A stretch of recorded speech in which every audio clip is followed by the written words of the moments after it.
Sinusulong na sa Senado ang panukalang magpapatupad ulit ng deployment sa ban sa Kuwait kasunod ng pinakabagong insidente ng pagkamatay ng 2 Pilipina roon.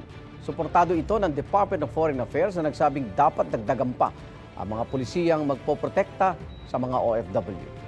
May unang balita si Rafi Tima.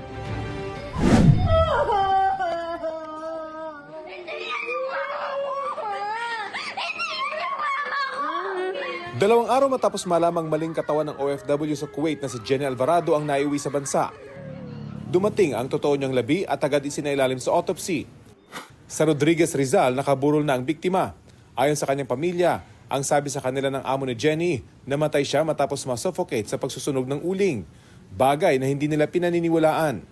Para sa kanila, may foul play sa insidente dahil puno raw ng pasa ang kanyang labi. Sa Senate hearing, ikinuwento ng mga kaanak ni Jenny ang mga pang-aabusong naranasan ng kanilang ina sa kanyang Kuwaiti employer.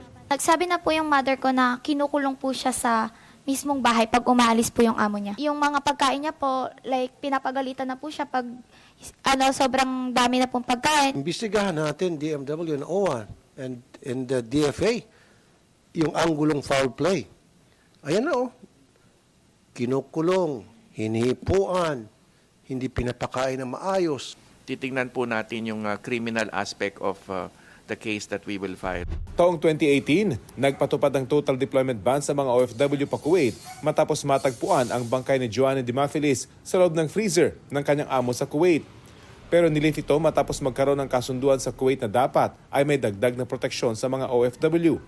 Kabilang doon ang karapatan nilang itago ang kanilang mga pasaporte at mobile phone, karapatan sa pagkain, pabahay, at health insurance ng mga employer. Sa kabila nito, hindi tumigil ang mga kaso ng mga pang-aabuso. Noong 2023, natagpuan ang bangkay ni Julie Biranara sa disyerto ng Kuwait matapos umunong patayin at gahasain ng anak ng kanyang amo. Ipinag-utos na muling pag-aralan ang bilateral labor agreement sa Kuwait.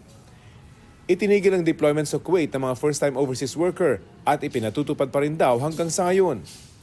Ipinanukala sa Senado ang pagpapatupad ng deployment ban. Even if I have to talk to the President about this, and I will, ibalik natin siguro yung ban. Wala na munang new deployment.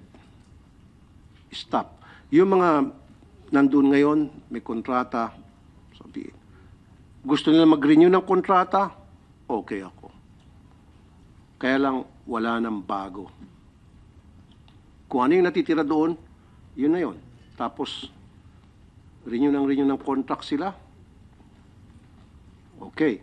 Pabor naman dito ang Department of Foreign Affairs. Mahirap daw kausap ang gobyerno ng Kuwait tungkol sa dagdag na polisiya para mas maprotektahan ang ating mga OFW. Pero pwedeng gamiting bargaining chip ang deployment ban. I believe that when you mentioned na kailangan mag-reinstate ng ban, that's one incentive for Kuwait to agree. Kung marami raw requirement at briefing para sa mga kababayan nating magtatrabaho sa Kuwait, ganun din daw dapat sa mga employer. Ito ang unang balita. Rafi Tima para sa GMA Integrated News.